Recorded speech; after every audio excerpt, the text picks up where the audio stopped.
بسم اللہ الرحمن الرحیم۔ محترم ناظرین السلام علیکم۔ آج کی ویڈیو میں ہم رسول کریم صلی اللہ علیہ وآلہ وسلم کے اس سفر کی تفصیل بیان کریں گے جب آپ حضرت خدیجہ رضی اللہ تعالی عنہا کا سامان تجارت لے کر شام گئے تھے، اور اس سفر میں حضرت خدیجہ کا غلام میسرہ بھی آپ کے ساتھ تھا۔ آپ کو بتائیں گے اس سفر میں پیش آنے والے تمام معجزات اور رسول کریم صلی اللہ علیہ وآلہ وسلم کی کون سی ایسی حکمت عملی تھی جس کی وجہ سے حضرت خدیجہ کو پہلی دفعہ اپنے مال تجارت پر دوگنا نفع حاصل ہوا تھا۔ اس وقت شام یمن کے بعد دنیا کی دوسری بڑی تجارتی منڈی تھا، اس لیے جب بھی شام کی طرف کوئی قافلہ جاتا تو عرب کے ہر تاجر کی یہ کوشش ہوتی کہ وہ اس قافلے کا حصہ بنے۔ چنانچہ جب رسول کریم صلی اللہ علیہ وآلہ وسلم حضرت خدیجہ رضی اللہ تعالی عنہا کا سامان تجارت لے کر شام کے لیے روانہ ہوئے تو یہ قافلہ کافی بڑا قافلہ بن گیا تھا۔ قافلہ روانہ ہوا۔ خاندان بنو ہاشم کے جو لوگ پیغمبر اسلام کو رخصت کرنے کے لیے آئے تھے وہ سب خدا حافظ کہہ کر واپس ہوئے۔ جناب ابو طالب اپنے گھر کی جانب چلے اور یہ قافلہ مکے سے باہر نکلا۔ ابو جہل کے ساتھیوں نے کہا کہ اتنا بڑا قافلہ ہے، راستے کی مشکلات بہت زیادہ ہیں، اتنا سامان تجارت لے کر پہلی مرتبہ ہم جا رہے ہیں اور اس راستے کے بارے میں معلوم ہے کہ خطرناک راستہ ہے، چنانچہ بہتر ہے کہ اپنا کوئی سردار مقرر کر لیا جائے جس کا کام یہ ہوگا کہ وہ اپنے ساتھیوں کو لے کر قافلے کے آگے آگے چلے تاکہ راستے میں جو پریشانی آنے والی ہے اسے پہلے سے اندازہ ہو جائے اور وہ پیچھے کے قافلے کو اطلاع بھیجتا رہے کہ اس طرح آنا، تیزی سے آنا یا آہستہ سے آنا، فلاں چیز کا اہتمام کر کے آنا، یہ ساری خبریں وہ دیتا رہے۔ قافلہ بڑا طویل قافلہ ہے۔ جب سرداری کا مسئلہ آیا ہر قبیلے نے اپنا ایک نمائندہ پیش کر دیا، لیکن جن نمائندوں کے نام پیش ہوتے رہے کسی کو اعتراض نہ ہوا۔ ایک طرف سے ابو جہل کا نام آیا، ایک طرف سے ابو سفیان کا نام آیا، ایک طرف سے حارث کا نام آیا، یہ سارے نام آ رہے ہیں اور ابھی اس پر بحث ہونے والی ہے۔ لیکن جناب خدیجہ کا غلام میسرہ کہ جسے اس سفر میں ایک خاص مقصد کے تحت بھیجا گیا تھا کہ وہ پیغمبر اسلام کے تمام حالات و واقعات کو دیکھ کر اپنی مالکہ کو یہ رپورٹ پیش کرے کہ اس نے رسول کو کیسا پایا۔ جب میسرہ نے یہ تجویز پیش کی کہ میں ان تمام ناموں کو مسترد کرتے ہوئے جناب خدیجہ نے جس کو مقرر کیا ہے اس کا نام پیش کرتا ہوں، ایک مرتبہ ابو جہل کے ساتھیوں نے ماننے سے انکار کر دیا۔ خاندان بنو ہاشم جو پیغمبر اسلام سے ہٹ کر اپنا مال تجارت لے کر اس قافلے میں شامل ہے، ان کا ووٹ بھی پیغمبر اسلام کے نام پہ گیا۔ میسرہ بھی پیغمبر اسلام کا نام پیش کر رہا ہے جس کا سامان تجارت اس قافلے میں سب سے زیادہ ہے۔ اب یہ دو ووٹ ہو گئے۔ ابو جہل نے جب یہ دیکھا کہ باقی جتنے بھی نام ہیں وہ سب مسترد ہو جائیں گے تو اس نے تلوار نکال لی اور کہا کہ یہ نہیں ہو سکتا، اگر عبداللہ کے یتیم کو سردار بنایا گیا تو ہم اپنی تلوار اپنے سینے میں اتار کے خودکشی کر لیں گے، یہ ذلت و رسوائی ہم سے برداشت نہیں ہو سکتی کہ اس کی قیادت میں ہم سفر طے کریں۔ جناب حمزہ جو خاندان بنو ہاشم کے نمائندے ہیں، واضح رہے کہ رسول خدا اس وقت خاندان بنو ہاشم کے ساتھ نہیں ہیں، وہ جناب خدیجہ کی جانب سے آئے ہیں، مگر جناب حمزہ کے جو جناب ابو طالب کی غیر موجودگی میں بنو ہاشم کی نمائندگی کر رہے ہیں اور رسول کریم صلی اللہ علیہ وآلہ وسلم کے چچا اور ہم عمر ہیں، اور دوسرے رشتے سے وہ آپ کے دودھ شریک بھائی اور بچپن کے دوست بھی ہیں۔ انہوں نے آگے بڑھ کر تلوار نکال لی اور ابو جہل سے کہا کہ خبردار، اگر تو نے میرے بھتیجے کی شان میں کوئی گستاخی کی تو یہیں پہ خون کی ندیاں بہہ جائیں گی۔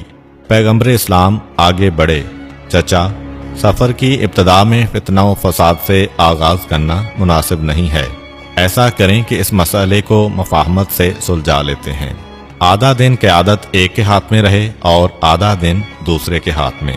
ابو جہل نے سوچا کہ پہلا جو دن کا حصہ ہے صبح سے دوپہر تک اس کے اندر ہمیں آگے رہنا چاہیے، اس لیے کہ اس وقت انسان تھکن اتار چکا ہوتا ہے، طاقت زیادہ ہوتی ہے، اس وقت ہم آگے رہیں گے، اور دوپہر سے شام تک جب تھکن بڑھ چکی ہوتی ہے اس وقت ہم پیچھے رہ کر آرام کریں اور عبداللہ کے یتیم کو اس وقت قافلے کے آگے آگے رہ کر سارے قافلے کی حفاظت کرنا پڑے۔ पैगंबर इस्लाम उसकी इस शर्त को कबूल कर लेते हैं और ये मामला तय पा जाता है। चुनांचे काफिला चलने लगा और रसूल करीम सल्लल्लाहु अलैहि वसल्लम के वसीले से सफ़र की तमाम मुश्किलात हल होती जा रही हैं। उस वक्त मक्के के लोगों के जहन में भी नहीं है कि ये यतीम आगे चलकर नबी या रसूल बन सकता है, लेकिन सब ने ये महसूस कर लिया कि ये नौजवान कोई आम नौजवान नहीं है, इसके साथ ज़रूर कोई गैबी ताकतें हैं। लेकिन चूंकि लोगों को नबूवत का हल्का सा शायबा तक नहीं था, इसलिए ये समझ नहीं पा रहे थे कि ये क्या माजरा है। तारीख बताती है कि इस काफिले ने एक या दो मंजिलें तय की होंगी कि एक ऐसे मकाम पर यह काफिला पहुंचा कि एक जानिब पहाड़ थे और दूसरी जानिब हमवार मैदान था। काफिले हमवार मैदानों से गुजरा करते हैं, लेकिन पैगंबर इस्लाम रुक गए और जनाब खदीजा के गुलाम मैसरा और ख़ानदान बनु हाशिम के अफराद को जमा करके कहा कि शाम का वक्त है, हमें आराम करना है, लेकिन मेरा मशवरा ये है कि इस मैदान में आराम ना करें बल्कि पहाड़ की जानिब चले जाएं। हमें इन पहाड़ियों पर चढ़ के आराम करना चाहिए। ये उन लोगों के लिए एक बड़ी अजीबो गरीब तजवीज़ बन गई कि इतने सारे ऊंट और इतना सारा सामान सफ़र मैदान से हम इसको पहाड़ पर ले जाएं और सुबह फिर वापस सबको लेकर आएं। ये तो बड़ा मुश्किल काम है। लेकिन चूंकि ये शाम का वक्त था और पैगंबर इस्लाम उस वक्त सरदार काफिला थे, चुनाचे काफिले वालों को आपकी बात मानना पड़ी। लेकिन सारे परेशानी के आलम में हैं और अबू जहल का प्रोपेगंडा जारी है कि देखो, जिसे हमने सरदार बनाने पे इत्तफाक कर लिया है, ये तो बिला वजह हमें ज़हमतों परेशानी में डाल रहा है। इसका नतीजा ये निकला कि बाकी सब तो पैगंबर के साथ बसद मुश्किल उन पहाड़ियों पे चढ़ गए। अगरचे हैरान तो थे कि ये पहाड़ियाँ कि जिनके बारे में हम ये सोच रहे थे कि सारे सामान को ले जाना नामुमकिन है, मगर इतनी मुश्किल भी ये पहाड़ियाँ साबित ना हुई। कोई ऐसा राज, कोई ऐसा मौजज़ा है दरमियान में कि इतनी आसानी से हमारे ऊँट इन पहाड़ियों पर चढ़ गए। लेकिन बहरहाल फिर भी कुछ ज़हमत तो हुई। काफिले में से एक सरदार अकड़ गया, कहने लगा कि हरगिज़ नहीं, मेरा दिमाग खराब नहीं हुआ कि मैं फ़कत एक ना तजर्बाकार नौजवान की बातों में आकर अपने 400 ऊँटों को पहाड़ियों पर चढ़ाऊं। तुम्हें क्या हो गया है? तुम में से हर एक 25-25 और 50-50 सफ़र कर चुका है और इसके बावजूद इस वक्त एक ऐसी गलती कर रहे हो। मगर पैगंबर इस्लाम मशवरा दे चुके हैं और काफिले को बहरहाल पैगंबर इस्लाम के मशवरे पर अमल करना पड़ा। लेकिन अजीब बात यह हुई कि अभी काफिला ऊपर पहुंचा ही था और खैमे तक न लगाए गए थे, ऊंटों तक को ना बांधा गया था कि उस इलाके में एकदम से बादल आए और इतनी मूसलाधार बारिश हुई कि सैलाब की कैफियत पैदा हो गई। और देखते ही देखते वो सरदार जो अपने 400 ऊंट लेकर मैदान में बैठा था, वो अपने 400 ऊंटों समेत पानी के उस धारे में बहता हुआ जहन्नुम वासल हो गया। और हर एक हैरानों परेशान कि इस रास्ते से हम पहले भी गुजरे थे, मगर अंदाजा तक न था कि यहाँ पे कभी सैलाब भी आ सकता है। और फिर ये आज सैलाब आया और आज ही हमारे सरदार ने हमें पहाड़ी पर चढ़ने का मशवरा दिया। अबू जहल के ग्रुप के अलावा सारे काफिले के लोगों में एक ख्याल पैदा हुआ कि जिसे हमने सरदार बनाया है वो इंतहाई दानिशमंद है, हमारे फायदे का ख्याल रखता है। एक एहतराम रसूल दिलों में पैदा होने लगा। ये सब देखकर अबू जहल और उसके साथियों के दिलों में हसद की आग बढ़ती जा रही है। लेकिन इसके बाद फिर एक परेशानी का मरहला आ गया। 4 दिन मुसलसल बारिश होती रही और सैलाब की कैफियत तारी रही। चारों तरफ पानी खड़ा हो चुका है, फकत वो रास्ता महफूज है कि जहां से ये लोग आए थे। मैसरा जैसा शख्स भी घबरा गया और रसूल से कहता है कि ऐ सरदार काफिला, इतनी बारिश हो गई है और इतना पानी जमा हो गया है कि अब आगे जाने का रास्ता तो बंद है और आसार ये बता रहे हैं कि महीना 2 महीने लग जाएंगे इस रास्ते को खुलते हुए। सिर्फ वापसी का रास्ता जिससे हम आए थे वो रास्ता खुला हुआ है। यहीं पे इस सफ़र को ख़त्म करें, वापस मक्के चलें और 1 महीने के बाद दोबारा आएं। इसलिए कि अगर यहाँ पे 1 महीना क़याम कर लिया तो बेइंतहा नुकसान भी होगा और भूख और प्यास की वजह से मौत की हालत भी तारी हो जाएगी। पैगंबर इस्लाम खामोश हैं और खामोशी के आलम में कह रहे हैं कि इसका जवाब मैं कल दूंगा। शाम के वक्त ये बात हुई और अगली सुबह का वक्त आया। पैगंबर इस्लाम खानदान बनु हाशिम और जनाब खदीजा के गुलाम मैसरा को लेकर उस मकाम पर जाके खड़े हो गए कि जहां से आगे बढ़ने का रास्ता था और दूर तक पानी ही पानी है। और पैगंबर इस्लाम अपने साथियों से कह रहे हैं कि इस वक्त तुम में से जो मेरी बात मानने को तैयार है वो अपने सामान को तैयार कर ले, हम इसी मकाम से गुजरेंगे। सब हैरानों परेशान हैं कि इस नौजवान को क्या हो गया है कि सैलाबी पानी दरिया की सूरत में है और ये कह रहा है कि हमें यहाँ से आगे बढ़ना है। हैरत के आलम में एक दूसरे को देख रहे हैं, मगर ये देखकर हैरत और बढ़ती गई कि उसने ऐलान कर दिया मगर आगे नहीं बढ़ रहा और वहीं खड़ा है।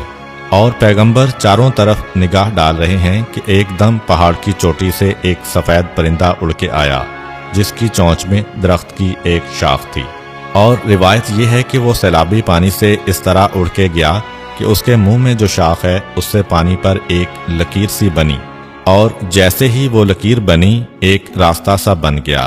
पैगंबर इस्लाम ने ऐलान किया, जो भी इस वक्त बिस्मिल्लाह व बिल्लाह पढ़ेगा वो मेरे साथ आगे आए और देखें कि किस आराम से इस मकाम से निकल जाता है। लेकिन ये एक ऐसा ऐलान है कि जिस पर अमल करने को कोई तैयार नहीं है कि कैसे अपनी जान और अपने सामान को खतरे में डाले। पैगंबर ये मंजर देखते हैं, अगरचे उस वक्त पैगंबर को आगे नहीं जाना है क्योंकि सुबह का वक्त है और अबू जहल सरदारे काफिला है, आगे उसे बढ़ना है कि उसका हक भी है और उसका फर्ज भी। मगर पैगंबर ने जब उसे खामोश देखा तो उससे कहा कि अगर तू आगे नहीं बढ़ता तो मैं आगे जाऊंगा। अब वो खामोश है, ना हाँ कह सकता है ना कह सकता है। लेकिन उसकी खामोशी को देख के पैगंबर इस्लाम बिस्मिल्लाह व बिल्लाह कहते हुए आगे बढ़े और पैगंबर के साथ पैगंबर का सामान तिजारत है। ये मंजर देखकर सारे का सारा काफिला हैरान हो गया कि किसी के घुटने तक भी पानी ना पहुंच सका, पिंडलियों तक पानी रहा और पैगंबर इस्लाम अपने ऊँटों समेत इस सैलाबी पानी को तय करके दूसरी जानिब पहुंच गए। ये मंजर देखकर अब तो सारा काफिला एक साथ कतार बनाकर खड़ा हो गया। सबको परेशानी है कि हमारा इतना नुकसान हो रहा है, सामान तिजारत खराब हो रहा है। सब के सब लोग आगे बढ़ गए। सिर्फ एक आदमी था जिसने इनकार कर दिया, कहा कि मैं बिस्मिल्लाह क्यों कहूँ, मैं कहूँगा बिस्मे लातो वल उज़्ज़ा, लातो उज़्ज़ा के नाम से। ये कह के आगे बढ़ा।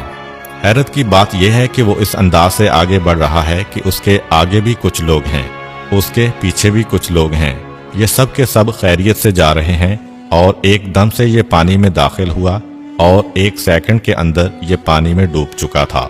इस मंजर को देखने के बाद काफिले के साथियों के दिलों पर और असर हुआ कि इस नौजवान में कुछ खुसूसियत है, लेकिन कुछ समझ नहीं आ रहा क्योंकि रिसालत व नबुव्वत का भी कुछ तसव्वुर नहीं है।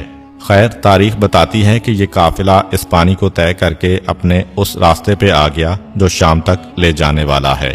अब अबू जहल इंतहाई बेचैन है और थोड़ी दूर ये लोग चले। अबू जहल अब आगे हो गया। अबू जहल ने देखा कि रास्ते में कुआं आ गया है। अब ये पुराना जमाना था, पानी के जखीरे तो साथ होते नहीं थे। रास्ते में जहां जहां कुएं होते थे उसके हिसाब से पानी को जमा किया जाता था। इस कुएं से पानी लिया और यहाँ से 8 घंटे की मुसाफत पर अगला कुआं आएगा तो 8 घंटे का पानी ले लिया।